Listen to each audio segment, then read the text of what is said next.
Hoje vamos tratar de um assunto que é um assunto que foi pesquisado, foi discutido em todas as gerações, que é a nefesh do ser humano, a alma por trás do corpo do homem. Onde ela se encontra, o que ela engloba, o que tem dentro dela, como definir ela? Será que o judaísmo tem uma definição diferente? Hoje vamos começar esse assunto aqui no nosso estudo de Kuzari. Convido vocês, então, para entrar nesse assunto comigo. Então, vamos lá. Até agora, o Haver tratou sobre o mundo externo, sobre o que existe fora do ser humano.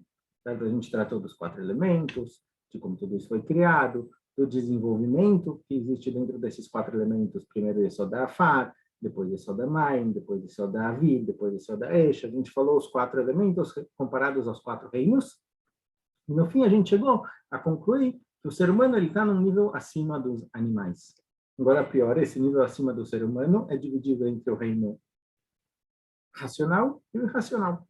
O ser humano ele é um animal racional, digamos assim, tem capacidade de pensar, tomar decisões, pensar na consequência dos atos. O animal ele é mais instintivo, ele é irracional. Já que a gente tratou do ser humano, colocou ele num pedestal um pouco mais alto, um pouco mais importante, o Kuzari perguntou, olha, me explica um pouquinho sobre o que é a nefesh do ser humano. O que é isso? Se a gente encontrou, a Kadosh Baruch Hu, a gente encontrou o mundo transcendental, essa segunda dimensão dentro do mundo físico e no ser humano. Onde se encontra isso no ser humano? Então, a questão da Nefesh é algo tratado em diversas culturas, por diversos pensadores filosóficos, não é necessariamente algo judaico, até porque a Nefesh, a existência dessa Nefesh, dessa alma, é a única certeza que a gente tem no mundo. Tudo que a gente vê, tudo que a gente ouve, tudo é baseado no modo como a gente observa aquilo. Tudo é subjetivo. O modo como os nossos 5 roshim, os nossos 5 sentidos observam aquilo que está na nossa frente. Então, às vezes, a gente vê uma coisa, e para a gente parece claro o que está sendo visto, e alguém do nosso lado vê de forma diferente. Observou aquilo, viu aquilo de forma diferente. Podem ser cores diferentes, podem ser formatos diferentes. Cada pessoa tem uma visão de cada coisa. A audição, às vezes, 2 pessoas ouvem a mesma frase, cada um entende algo diferente. Então, os 5 sentidos eles são subjetivos, cada um de acordo com a compreensão dele. A única certeza que a gente tem absoluta é a existência da Nefesh. A existência da Nefesh é a minha própria existência. Alguém que duvida que ele próprio existe, ele está com algum problema mental a ser tratado. Todo mundo reconhece que ele próprio existe. Agora, o que se define como eu mesmo? Será que é o corpo? Quando eu converso com alguém, obviamente eu não estou conversando com o corpo da pessoa. Fato é que se esse corpo tiver uma mudança, sofrer uma alteração, a pessoa continua sendo a mesma pessoa por dentro. Então, com quem eu estou falando? Com o eu daquela pessoa. A nefesh, cada um pode chamar da forma como ele quiser. Se você vai seguir o caminho dos psicólogos, pode chamar de ego, alter ego, como você quiser. A gente vai seguir aqui o caminho da nefesh, a compreensão de que existe uma alma, que existe algo espiritual dentro do ser humano. Então, o Kuzari pede para o Haver explicar isso um pouquinho melhor. E a questão da alma, de novo, é algo que foi tratado em muitas gerações, por muitas pessoas, muitos pensadores. Teve gente que tentou pesar a alma para tentar descobrir se ela tem um peso. Vamos pesar a pessoa antes de falecer e depois de falecer, ver se a gente consegue alguma prova física, digamos assim, da existência da alma. Mas, de forma geral, é algo que todos acreditam existir. Quando alguém falece, o corpo para de funcionar. O que parou de funcionar? O que tem por trás? Então, vamos lá. Só interessante notar algo que é trazido aqui. O Rema fala, no Shulchan Aruch, a gente faz depois de ir no banheiro, tem a brachá de Rofé Kol Basar Mafila Sot, a brachá feita depois de ir no banheiro. E o Rema explica aqui que é Mafila Sot, o que é essa coisa incrível que a Kadosh Baruch Hu criou no corpo do ser humano. E o Rema explica que é justamente essa união entre a alma e o corpo. A alma espiritual e o corpo material, a priori, são 2 coisas que não deveriam se unir, não deveriam estar juntos, mas a Kadosh Baruch Hu criou uma conexão entre os 2 que, a priori, um depende do outro. Um depende da existência do outro. O corpo não consegue se mexer sem a alma, e a alma, nesse mundo, pelo menos, ela não consegue trabalhar, ela não consegue produzir sem a existência do corpo. Existe uma certa necessidade, uma dualidade. Um depende do outro. Reciprocidade. Um depende do outro. Então, vamos lá. Fala para a gente o seguinte. Como a gente percebe que existe uma alma, que existe esse conceito de uma segunda dimensão dentro do ser humano? Eu falo, Javier, olha, a gente pode notar que existe uma certa diferença, uma diferença óbvia, entre as coisas, os minerais, por exemplo, e os animais. Não só no movimento, mas também na compreensão. Mais fácil entender isso com uma chave de hoje em dia. Hoje em dia, por exemplo, você tem câmeras celulares, eles conseguem filmar. Eles filmam exatamente o que está passando na frente deles. Mas essas câmeras não têm a noção, não têm a consciência para conseguir entender o que tem na frente dele. Ele pode analisar dados, de acordo com o que a pessoa colocar para ser analisado. Ele pode perceber pessoas, pode perceber movimentos, pode perceber objetos, mas ele não absorve aquilo, ele não realmente entende o que está acontecendo, ele simplesmente analisa os dados. O ser humano também tem um olho. O olho do ser humano também é capaz de ver. Mas quando o ser humano vê alguma coisa diferente da máquina, ele absorve aquilo e a análise dele, do que está na frente dele, é completamente diferente da análise da máquina. Porque ele vai criando aos poucos uma compreensão, uma noção do mundo. Algo que não existe dentro do computador. De novo, você criar um programa que seja parecido com a nefesh que tem no corpo do ser humano, então tá bom, você vai conseguir algo parecido.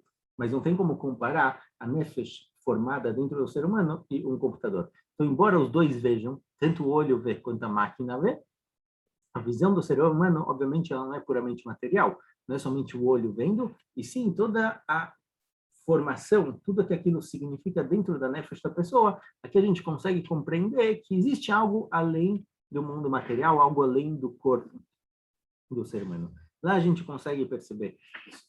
Fala para a gente o Haver o seguinte, a nefesh do ser humano, baseado no que ele falou que existem 4 etapas, 4 evoluções na criação, o reino mineral, vegetal, animal e o ser humano, fala o Haver para a gente o seguinte, que o ser humano ele tem uma nefesh formada, na verdade, de 3 nefashot, de 3 partes. Porque a primeira nefesh, a nefesh mais simples, a nefesh menos complexa, é a nefesh do mundo vegetal, em que ela tem só a capacidade de crescer. Os vegetais crescem, eles vão crescendo aos poucos, eles vão dando frutos, eles têm a capacidade de crescer, eles não têm o movimento nem o pensamento, mas a capacidade de se mexer eles têm, de crescer, desculpa. Assim também o ser humano, ele tem dentro dele uma nefesh que é responsável pelo crescimento, seja o crescimento do corpo, seja o crescimento dos cabelos, o crescimento geral comparado com o crescimento de um vegetal. Por outro lado, o ser humano também tem, junto com o animal, a nefesh que é responsável pela movimentação. Iguais os animais, eles têm uma nefesh específica que permite com que eles se movimentem. Assim também o ser humano, ele tem uma nefesh que permite com que ele se movimente, com que ele vá de um lugar para o outro, que ele tenha desejos, que ele tenha instintos. Essa nefesh que tem no ser humano é muito parecida com a nefesh do animal. Ela é extremamente instintiva. A priori, no Ramban, parece que no começo da criação, o ser humano também foi criado dessa forma. No primeiro momento, Adam Arishon, no primeiro homem, no primeiro momento ele era basicamente igual um animal. Ele tinha somente essa nefesh achiunita, essa nefesh que dá vida e movimento para ele. Depois, a Kadosh Baruch Hu colocou nele uma nefesh especial, que é a nefesh que é já a Neshama, é algo ligado com a Kadosh Baruch Hu diretamente, ligado com o mundo espiritual. Mas no ser humano também existe uma nefesh behemita, digamos assim, uma nefesh animal, parecida com o animal, que dá a capacidade de movimentar, os instintos, os desejos. Além disso, o ser humano recebeu algo que o Haver chama aqui de Koach Adibri, uma nefesh especial que tem a capacidade de falar. Isso aqui é muito parecido com o que está escrito também na criação do mundo. Quando a Kadosh Baruch Hu está escrito no Pasuk, Vaipach be'apav nishmat chaim, está escrito que Hashem colocou no ser humano nishmat chaim, uma alma viva. Explica lá o Targum Onkelos. Targum Onkelos é uma tradução da Torá para aramaico. Não é simplesmente uma tradução, ele também tem algumas explicações. Então ele explica o seguinte, o que é Ruach nishmat chaim? Ruach memalera. Um Ruach que é capaz de falar, é capaz de produzir som, de produzir palavras, que na verdade as palavras elas são totza'ah, elas são resultado de um pensamento, certo? Quando você fala alguma coisa, você pensou e você tem a capacidade de falar aquilo. A fala é o que define o ser humano. Por isso, no judaísmo, a fala é algo extremamente importante, algo que tem que tomar muito cuidado. O Beit HaMikdash foi destruído porque as pessoas falavam lashon hará, falavam mal um do outro, porque você pegou a principal função, a principal capacidade do ser humano e transformou isso em algo ruim. Você destruiu, na verdade, a nefesh do ser humano. Isso causa a destruição do Beit HaMikdash. Então, a fala é extremamente importante.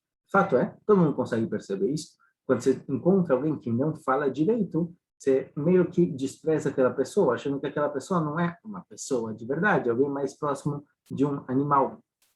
Então, mesmo alguém muito inteligente, quando ele fala numa língua que ele não está acostumado a falar com ela, ele começa a gaguejar. Quando você encontra alguém que não sabe falar direito a língua que está falando, a primeiro momento, certo? No primeiro encontro, a primeira impressão que você tem é a impressão de que aquela pessoa não é muito inteligente, porque ele não consegue falar palavras. Porque a realidade é que as palavras formam os pensamentos. Quanto mais palavras, mais capacidade a gente tem de falar, mais complexos podem ser os nossos pensamentos, e não os pensamentos formam palavras.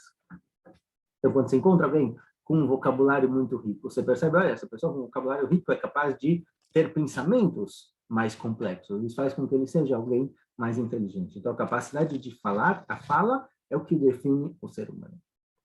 Agora, aqui no Kuzari, das palavras do Haber, parece que dentro da pessoa realmente tem 3 nefashot.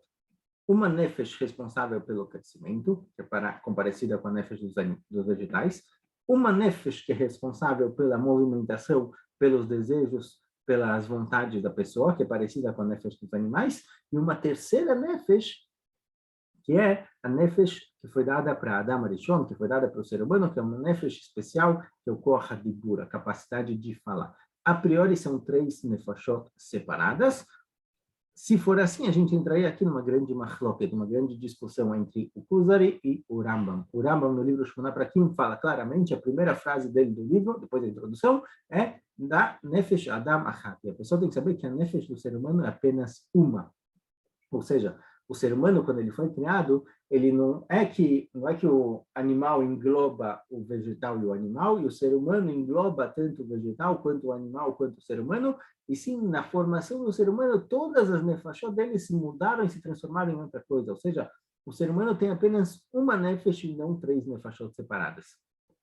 Qual seria a diferença, a priori, entre essas duas explicações? Que, de acordo com o Rambam, quando você fala que existe somente uma nefesh, a pessoa não tem 3 nefashot, não tem 3 partes formando a pessoa. Uma nefesh significa que tudo o que acontece nela influencia todo o ser do ser humano. Cada coisa, cada decisão, cada ato que a pessoa faz influencia toda a compreensão, toda a existência da pessoa, toda a nefesh. De acordo com a Bíblia Levi, a priori, 3 nefashot separadas, cada um tem a sua função, cada um tem a sua responsabilidade. Então, a priori, se de vez em quando eu der espaço para a nefesh aberrimit, para o meu lado animal, e seguir os meus instintos, seguir os meus desejos, isso a priori não influencia e não incomoda a minha nefesh a adamit, a nefesh que tem o koach hadibur, a nefesh do ser humano, a nefesh especial. Então, a priori, o meu comportamento não influenciaria a minha mente, a minha capacidade de pensar, a minha capacidade de falar. Então, o comportamento, o modo como eu lido com o meu corpo, a priori não influenciaria o meu lado mais elevado, mas a gente vê que no judaísmo não, as coisas andam juntas. Então, mesmo temos que dizer que mesmo que o Kuzari fala aqui que a pessoa ele tem 3 nefashot, a nefesh da pessoa é dividida em 3 partes, então eu poderia pensar que, olha, existe a nefesh que é a do ser humano, a nefesh da cabeça, do pensamento, a nefesh espiritual. E ela não necessariamente tem conexão com as outras partes. Então eu posso comer, beber, me divertir, fazer tudo o que eu quiser, isso não influencia o meu pensamento, mas temos que dizer que sim, porque o judaísmo ele é holístico, ele conecta tudo. Não existe separação entre o que eu vivo e o que eu penso. As duas coisas andam juntas.